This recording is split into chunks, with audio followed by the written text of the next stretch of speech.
So if you need proof that you're in the middle of nowhere, this is it.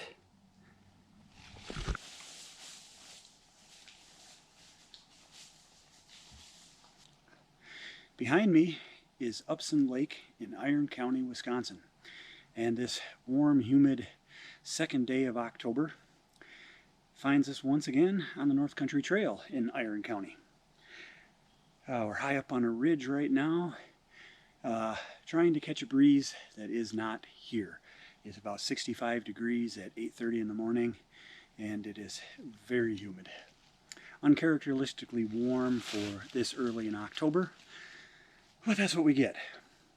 Fall colors are out about as much as they're going to be. I don't think we're going to have a real peak this year, but it's still very pretty. The light quality from the early sun coming through both the greens and the yellows and the reds and oranges on the ground just been kind of stunning, if not sometimes disorienting. That makes it fun, makes it an interesting hike. This hike so far, about a mile and a half in, and it's been mostly hiking up and down a couple of ridges, and we're up on a higher ridge at the moment, about ready to drop down. The rest of the hike is going to parallel the Potato River. It's going to cross creeks and cross swamps, and I really hope there's a lot of boardwalks. Right now the skies are blue. It was supposed to rain overnight. The radar showed a storm coming our way, but somehow it miraculously stayed south and the other one stayed north, and we stayed in a dry little corridor. We'll see if our luck holds. I am anticipating being wet from head to toe, but it'll make it a fun little adventure. So the goal of today here is somewhere between 10 and 12 miles. It kind of depends on the body. My knee here is a little gimpy still from my hike over a week ago now, up on the Superior Hiking Trail, and we're trying to take it a little bit easy on that. It's not working out all that well right now.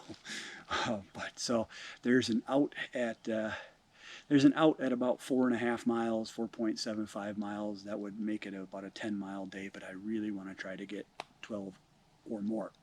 I'm headed towards that 100-mile goal on the North Country Trail, get 100 miles in 2021, and I am a couple of weekends away from getting that.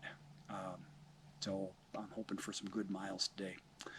Alright guys, I'm going to take a little water break and head down the hill and get my feet wet. Later.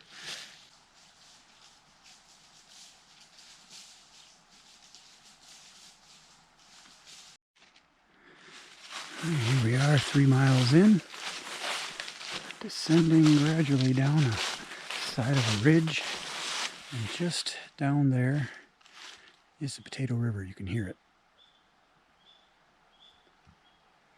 but it's just a little hard to see. Looking for a good log to sit on, take a bit of a break. The clouds have come in. Definitely looks like it's going to rain sometime the next couple hours, but you never know. Ooh, it's a promising log.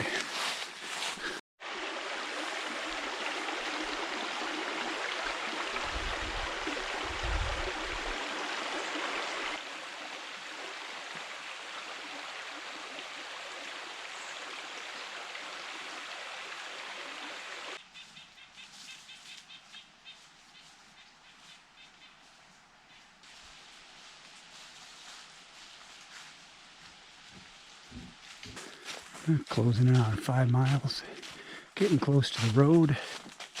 I don't know how much farther, quarter mile or less maybe. And according to the mileage of the North Country Trail, I should have only gone 4.5, not quite, and I'm going to be hitting 5 here real soon. Pretty typical, I've found. Superior Hiking Trail, North Country Trail, for their mileages to be off by a considerable amount. I think if you're off by more than a quarter mile, 1/10 of a mile, you're off by quite a bit. You did something wrong. Superior Hiking Trail, we know it's pretty much because they take a flat approach, map approach to the mileage, and they don't account for the ups and downs. Out here in North Country Trail in Wisconsin, that's not it. I don't know. It's been a nice hike thus far. Very humid, but not bad.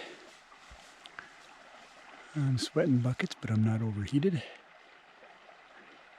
And it's been really pretty. I was expecting, looking at topo maps and the North Country Trail map, I was expecting to be walking through some very swampy sections along the trail here, or along the river.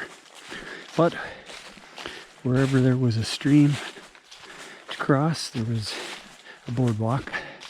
Wherever there was a ravine, there was a bridge. It's quite nice. And a couple of places where in the spring you'd get your feet wet. Right now they're bone dry. Even we're in a drier time of the year, and we had a drought this summer. Water levels are extremely low. So, and they've kept it to, you can see they've kept it to these higher, drier areas, and it's made it for some really nice walking. It doesn't have the roots and rocks on it like some sections do. There have been some ups and downs, but not much here since we dropped to the river. And speaking of a river, here's a good shot of it.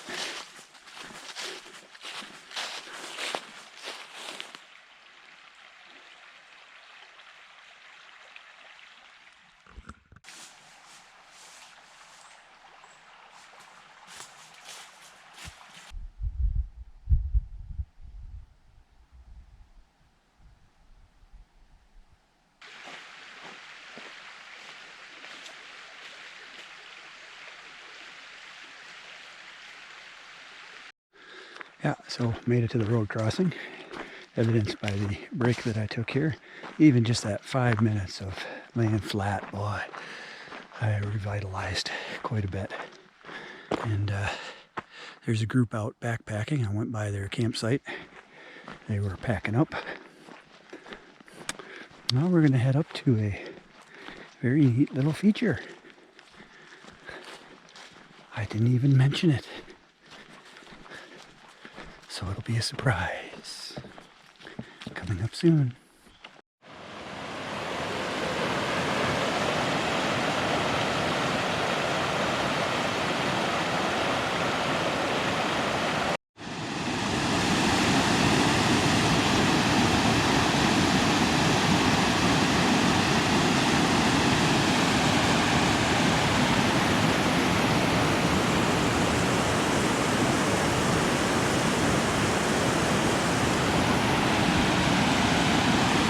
Now, when I was here last May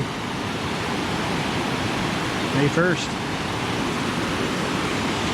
this was completely full up to here, up to this area. There was water cascading down that chute. I would say literally 8 to 10 times the water volume last May than what it is right now. This is abnormally low. Dry, dry, dry.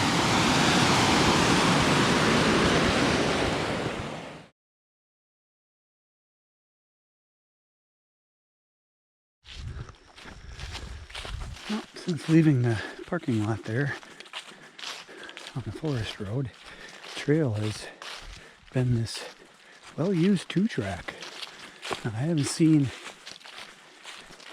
any snowmobile signs, just North Country Trail blazes. No signs of ATV usage. Not sure. Is it used for skiing?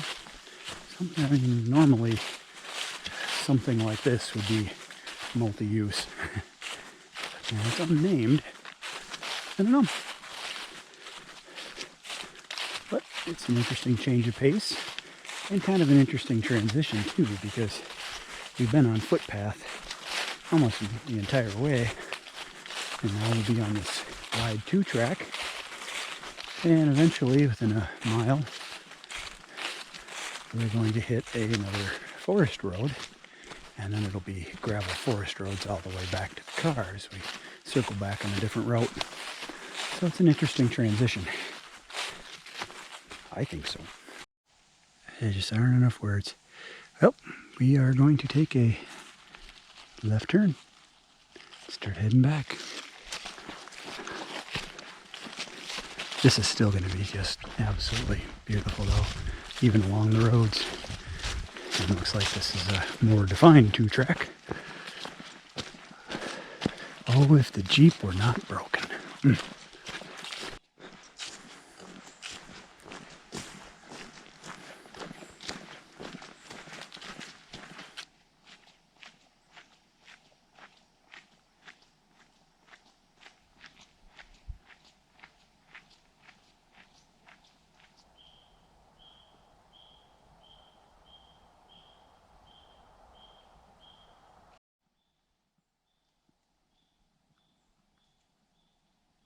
All right, our intersection with Casey Sag Road, and that is that way back to the car.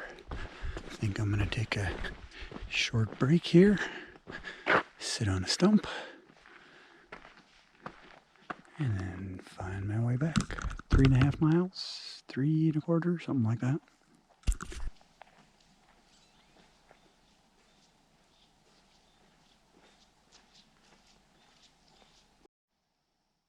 Casey Sag Road is crisscrossed with several other roads.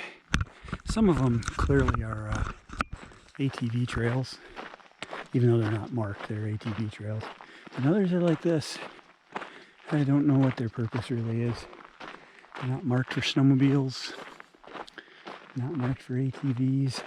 And this one actually is in pretty good shape. It's graveled at least for a while. Oh, there's things to explore. You can go have a little fun and see where they go. I love driving and walking down those roads. But we're closing in on 9 miles. And that means about 1.5 miles to go back to the car. Something in that range, I think. And of course, that also means that I took the early out.